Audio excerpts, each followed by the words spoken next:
Welcome to Arts in the City. I'm Magali Laguerre-Wilkinson, and we're right outside the Strand Bookstore. A lot's going on in there, and we'll tell you a little bit more about it a bit later in the show. But first, if it's June, it's Tony time. And what else does that mean? It means our own Pat Collins has sampled some of what Broadway has to offer and is going to tell us all about it. I'm Pat Collins in the Theatre District, where there are superb revivals, new comedies, and musicals including The Color Purple, On Your Feet, and Hamilton, which reflect America's unique diversity.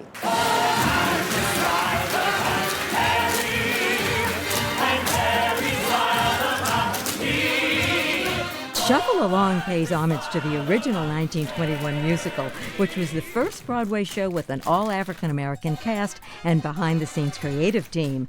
George C. Wolfe directed and Xavier Glover choreographed this production with Audra McDonald, Brian Stokes Mitchell, and Billy Porter. Looking for work every day, it's depressing. Well, you still got the will to eat superfoods. If you're so miserable, why are you trying to live forever?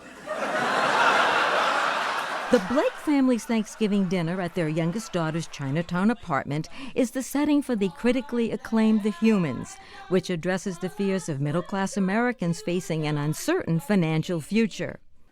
Kanye, okay? The next time you win a Grammy and you want to thank me for your God-given talents, they're going to get God taken, understand? Divinely funny Sean Hayes has the title role in the one-man comedy, An Act of God. Good morning, reservations. Can you hold, please? Jesse Tyler Ferguson portrays more than 40 characters in Fully Committed, and one of them is a struggling New York actor whose part-time job is taking reservations at a five-star Manhattan restaurant that caters to the self-important 1%.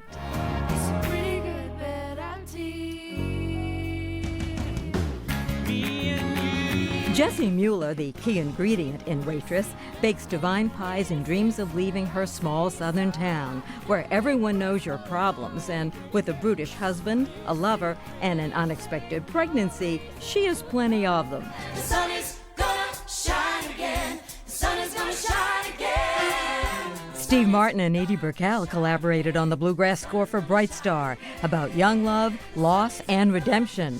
For God's sake, Mary, forget the past. Why? How can I? Jessica Lange, Gabriel Byrne, Michael Shannon, and John Gallagher play members of the famously dysfunctional Tyrone family in Eugene O'Neill's nearly 4-hour masterpiece, Long Day's Journey into Night.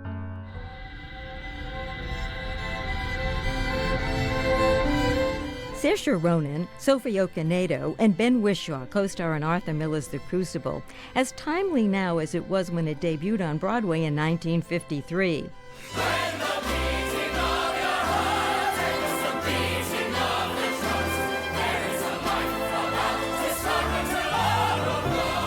Les Mis ends its Broadway run September 4th, and not one day more, which is one of the songs in the much-revived musical.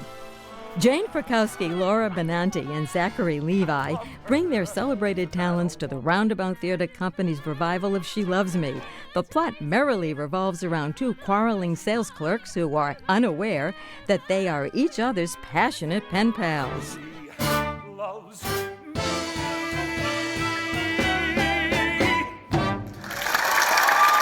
And Cats is coming back to Broadway. Performances begin July 14th. I'm Pat Collins for Arts in the City. From vaudeville and theater to nightclubs and movies and television, actor Joel Grey has done it. Now he's written a memoir about his career and talks to our own Barry Mitchell all about it. Willkommen, bienvenue, welcome. There was a big fight with the producers who wanted me, and Bob Fosse walked in and said, well, gentlemen, this is it. It's either Joel Grey or me. And believe it or not, the producer said to him, then it's Joel Grey. However, I had to work with a man who really didn't want me in the movie. And I think, ultimately, looking back, that tension between us made us both better. Joel Grey, he's not just actress Jennifer Grey's dad. He's also an Oscar, Golden Globe, and Tony Award winner. Now he looks back on his 70-plus year career in a new memoir, Master of Ceremonies. I asked Joel to meet me at the Museum of the City of New York's Yiddish Theater from the Bowery to Broadway exhibition. Joel, over here is something I think you'll really find interesting. A Hirschfeld caricature of your dad, Mickey Katz. Fabulous. Right there in Borshkapades with the cowboy Love hat. it. My dad had this variety show, which he called the Borschtcapades. It was kind of a hearkening to the Borscht Belt in New York, where there was a lot of Yiddish entertainment. It was a great success. Borschtcapades was so successful, 16-year-old Joel wanted in. He did his homework, phonetically memorizing a Yiddish novelty song. Called Romania, Romania, and the audience ate it up. In Romania, Romania, Romania, Romania, Romania, Romania, giving them all a land, a zisa, a shena. Oh, you know the song. Romania, Romania, Romania, Romania, Romania, Romania, giving them all a land, a zisa feina. I was seen in Miami during a run of Borschtcapades by Eddie Cantor. And he put me on the Colgate Comedy Hour. That was the end of the Borschtcapades. My pop said, son, now in my day, you should have seen me dance. Well, I can do the Charleston without bell-bottom pants. And the beginning of a nightclub career that I never wanted. What Joel wanted was to be taken seriously as an actor, a goal ever since he performed in a local theater company back home, the Cleveland Playhouse. I was 9, and I was given a great part in a show called On Borrowed Time. Changed my life. Joel Grey and Cabaret. Joel went on to have that successful career. A defining moment in his personal and professional life occurred in 1985 when he acted in playwright Larry Kramer's off-Broadway production of The Normal Heart, about the early days of the HIV/AIDS crisis in New York City. Joel also co-directed the 2011 Broadway revival. To be a part of something like that that can change people's lives and enhance their lives, like The Normal Heart was so important. And that's the typical work that changed society, or began to change society. Friends and family knew for years Joel is gay, but he only went public last year. Bad memories of a fearful youth.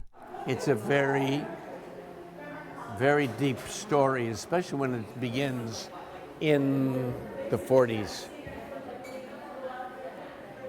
which were terrible times. Gay marriage is now legal. Are you amazed you live to see the shift in attitudes? I'm very happy to see it. Yes, it's great. Do you feel part of this new world? Yeah, I do. Master of Ceremonies by Joel Grey. At the Museum of the City of New York, I'm Barry Mitchell for Arts in the City.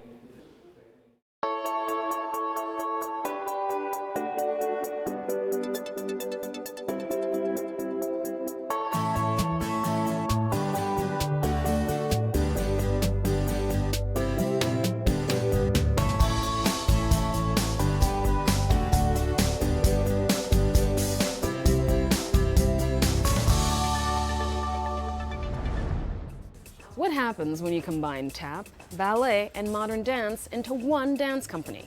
You get the Bang Group.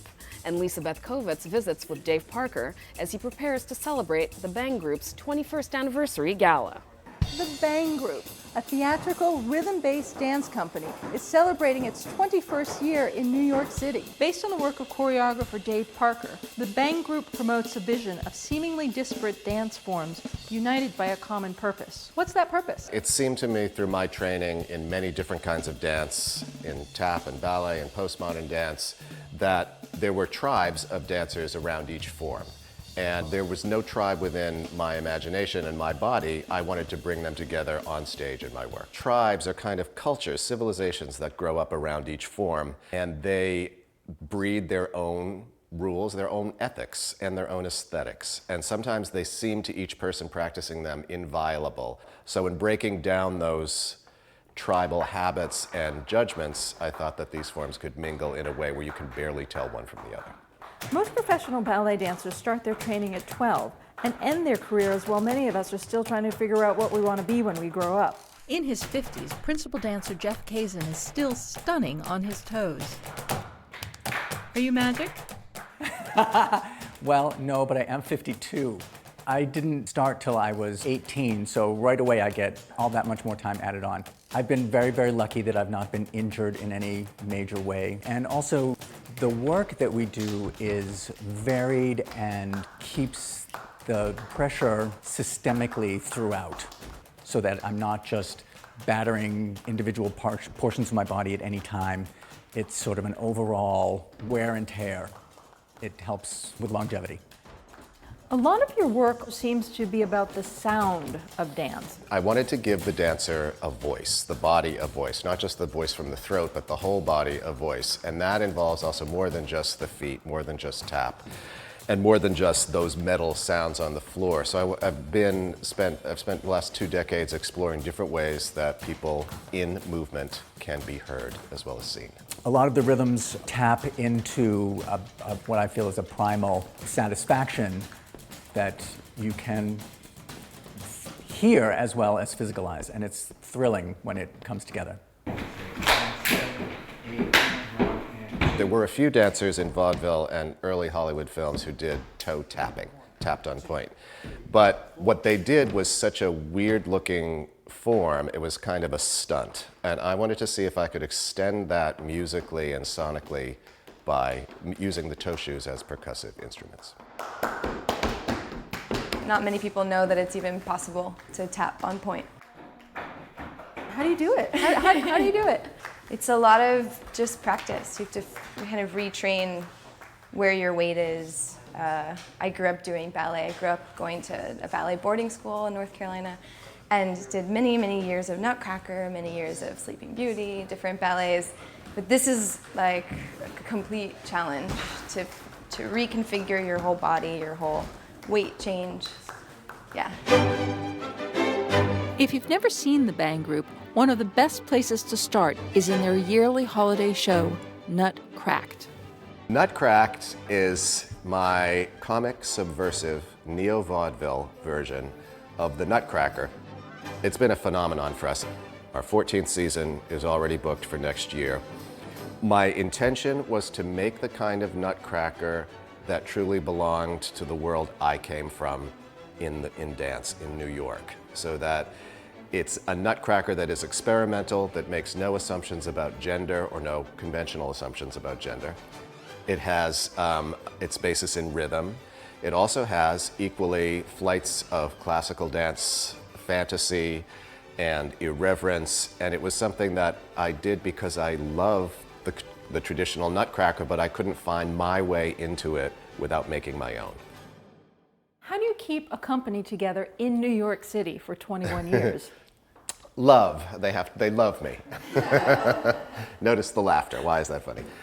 No, it is true that I think that in a small dance company, no matter how prominent or respected or long-lived, still depends on just really the affiliation of the people that you work with every day, and that you do have to love them. You do have to see potential in them, and I think they have to see it in me, and that has meant for the Bang Group a really stable group of people. That love that we all have for each other and the respect that we have for each other transcends the stage and is felt by the audience, and it's what makes us special. From the Bang Group Rehearsal Studios, this has been Lisa Beth Kovets for Arts in the City.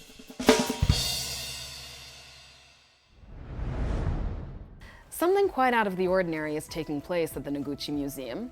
On exhibit right now is an artist inspired by Noguchi, actually very much like him, but also very different. Donna Hanover has more. For the first time ever, the Noguchi Museum in Long Island City is showcasing the work of a solo artist other than its founder. Tom Sachs has an unusual take on the rituals of the tea ceremony. We still have the values of harmony and tranquility and respect that are core to Chanyu, but we're really interested in making it be an expression of who we are as Americans.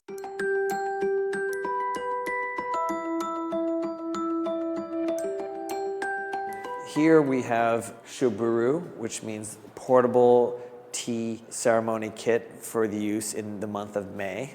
They say in Japan it takes 5,000 attempts to whisk a bowl, 5,000 tries to get it right, which is basically your lifetime. It's sort of a Zen aphorism, meaning you're never perfect, but you're always aspiring. So we put a motor on this tea whisk and it. Tom Sachs' irreverent but respectful sculptures here center on his tea house and are made with the bricolage for which Tom is known around the world. Bricolage is building using available limited resources.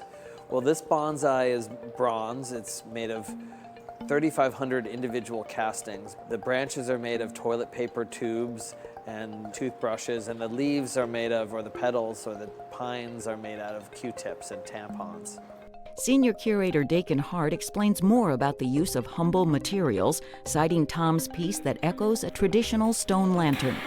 It's bricolaged. It's made of lots of different elements. It's on the base of a walker, you can see, and then it's made out of plywood and ceramic tile and a storm lantern. This is Tom's stupa. A stupa is a kind of a reliquary of sorts, or a kind of a sacred monument. This is a bronze cast of a corrugated cardboard sculpture. It looks quite ramshackle, which is very true to the spirit of wabi-sabi, valuing simplicity and poorness and a kind of a recognition that things fade away and finding beauty in that. Japanese-American artist Isamu Noguchi died in 1988, but the museum he founded has been diligent in preserving his worldwide reputation for magnificent large-scale sculptures, playgrounds, furniture designs, Akari light sculptures, and stonework. Museum director Jenny Dixon says this exhibit is the finale of their 30th anniversary and explains the reason they wanted Tom Sachs. The same way Noguchi worked with materials that were advanced, was an extraordinary craftsman, was a perfectionist, was always fascinated with space. There's a lot of overlaps, and we thought this was a very important message to say how prescient Noguchi is by inviting a voice of his time, as Noguchi was a voice of his time. Tom's interest in tea ceremony, or Chanyu, actually began with his longtime work using a space exploration theme, as in 2012 when he had astronauts do a Mars landing in New York City. 2 astronauts, women from my team, landed on the surface of Mars in the Park Avenue Armory. They collected rocks, they had a fight, and they reconciled their differences in the tea house. Tea is one of the things that he investigated, and it turns out that tea is pretty good because tea creates community. It's very calming and focusing. Tom says he has long been a fan of Noguchi. In this tea bowl, I don't use the potter's wheel. It's pinch potted. It's all done by hand, and there's no wheel, and you can see the cracks, and you can see my fingerprints. There's some quality to those flaws, and that's something that I've learned from Noguchi, that to work with the flaws of the wood or the stone, to embrace them rather than to force it into being something it doesn't want to be. Any artist has that, his or her fingerprints, their individuality. Tom Sachs is hopeful that his work conveys the tranquility of Noguchi's work, but also its spirit of being innovative. I'm Donna Hanover for Arts in the City.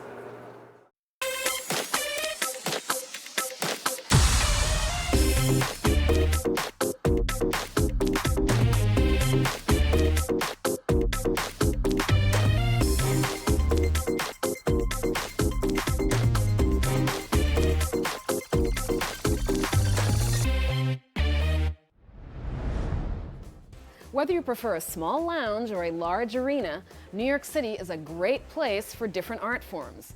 And the subway is no exception. Tina Beth Pina has more. People oftentimes make many faces in the New York City subway. Sometimes something smells. Other times you see somebody attractive. And I met one man who makes faces using paper and scissors.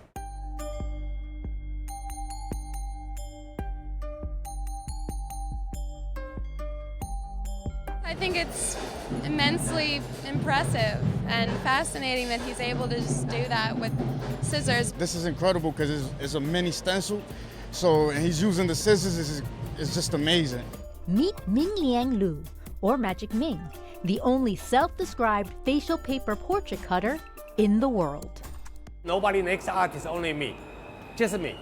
This time, America just me, China just me. I got to use Times Square. I see a lot of painting artists painting very bad portrait.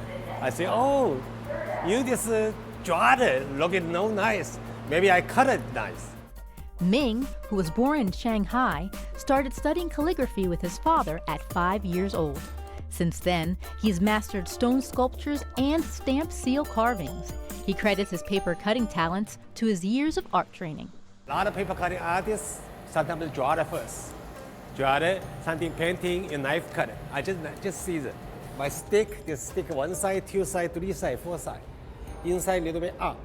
Ming quickly cuts portraits with black origami paper as commuters wait for their trains. The collage on his wall represents the thousands of people he's cut for 11 years on Union Square's L train platform. I love it, you know. Sometimes what happens, you know, my home maybe this time it got almost got 10,000, 20,000. This finished original portrait. He just like captured my likeness in 4 minutes. I would hire him for a birthday or wedding or whatever. Like that's freaking cool. I can't wait to get it at home, try to do something bigger with it. Real happy with it. Although Ming does do special events, museums love his art as well. This past year, Ming was featured at the Metropolitan Museum of Art and before that, at the American Museum of Natural History. And when Ming is not on the L train platform or in museums, he can be found sharing and teaching art at the Chinese Cultural Center and throughout New York City. I got a lot of painting students, paper cutting students, calligraphy students. Saturday, Sunday, I got school, you got a art class, my teacher class. Sometimes after school program, I teach it after school. Of course, my cameraman and I couldn't leave the platform without getting our portraits done as well. For Arts in the City, I'm Tina Beth Pina. In a place like New York, there's no shortage of activities for kids, from music and gym classes to the monkey bars and swings found in parks all over the city. But for disabled kids, the choices are slim. So Caitlin Casaro, the executive director of Extreme Kids and Crew in Brooklyn, helps run the solution.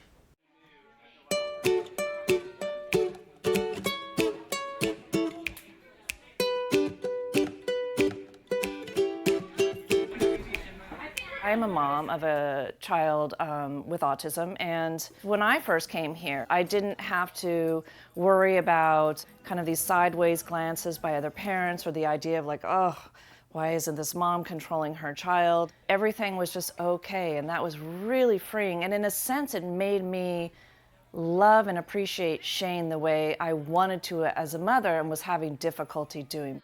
Extreme Kids and Crew was founded almost 5 years ago and has close to 600 families as members. It provides much-needed recreation for children with a wide range of disabilities through arts-based programming and physical play. And the best part? Almost no rules. There's no correct way to go down a slide or jump in a ball pit or do any of these other things. Of course, we want to keep children safe, and we have volunteers, staff who do that. We have parents joining in. Really, this is about if a child picks up this chair and says, yeah, great with all these toys, but I want to play with this chair, and this chair is now a train. Great. And while the kids can be themselves, this place is also a haven for parents and caretakers. Abby's mother can attest to the benefits of being in this very environment after being fed up with all the glances in the playground. Yeah, this is her spot. There's very, very few places outside of my living room that Abby belongs, and it's very nice that she belongs here. She looks forward to all these people every week, and she knows where the trains are, and she knows where the music is, and I think that everyone should belong someplace. And if there was ever any doubt about Owen belonging somewhere, have a look. I just think there's a good sense of comfortability around here, which I think Owen really appreciates, and being around peers, and there's no staring. And as Casaro says, children with any disability would feel comfortable, and they get to essentially rule the roost, just being who they are, and it's just a very welcoming and understanding environment of that. We want to celebrate that child, not try to get that child to be anything other than what they are. And you said the word an understanding environment. What do people not understand about children with disabilities? I think there's some fear around it. There's this idea that if you just keep telling a child over and over again to sit down or pay attention, that they will suddenly become quote unquote normal, and we believe that there really is no normal. We'd like to expand that idea and start here and see where that goes. And where that goes is uncertain every week during music class, and that's just fine by everyone. Yeah, this space is theirs. This is their space, and they really own it. Yeah, I just clean up.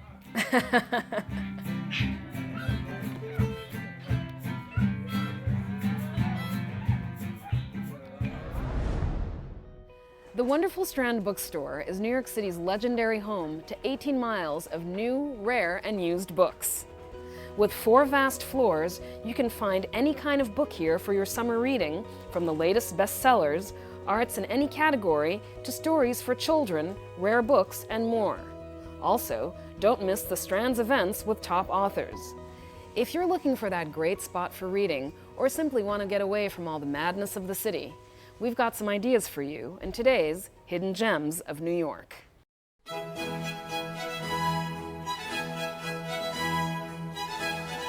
Pelham Bay Park in the Bronx has been home to the Bartow Pell Mansion Museum since the late 1800s. The Greek Revival House is partially restored, and the gardens, wet with summer rain, are in their full bloom splendor.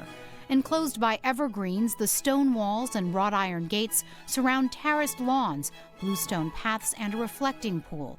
Now in their centennial year, the wild turkeys are year-round residents. Fort Tryon Park occupies 67 acres in Upper Manhattan and is ranked a city, state, and national landmark. The once coarse terrain has transformed into pathways and plantings, making for a perfect setting to catch the evening sunset.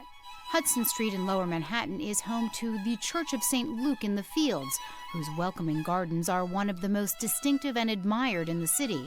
The paved walkways connect 6 gardens, each a place of respite and reflection. This green space, home to vigorous rose bushes and an abundance of berries, provide an important way station for migrating birds and butterflies.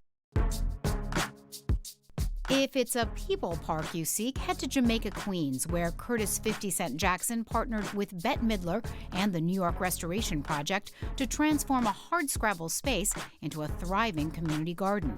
The vines and trellises cascading from the entrance gate share space with benches and dozens of raised planting beds.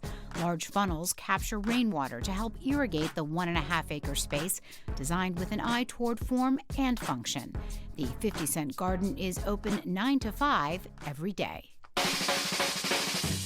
If you're looking to make a splash, head to the beach on Staten Island. The spray fountains of the Splaza at Midland Beach, with its adjacent kiddie amusement park, opened last year and quickly became a popular family summer spot. Since the Splaza is next to Raritan Bay, the Parks Department chose wind and salt-tolerant plantings, while lush lawns and flower beds embrace the surrounding area. Carol Ann Riddell, Arts in the City. That's our show for today. For more information on any of our stories or to watch them at any time, visit the website at the link below. I'm Magali Laguerre-Wilkinson, and I'll see you next time on Arts in the City.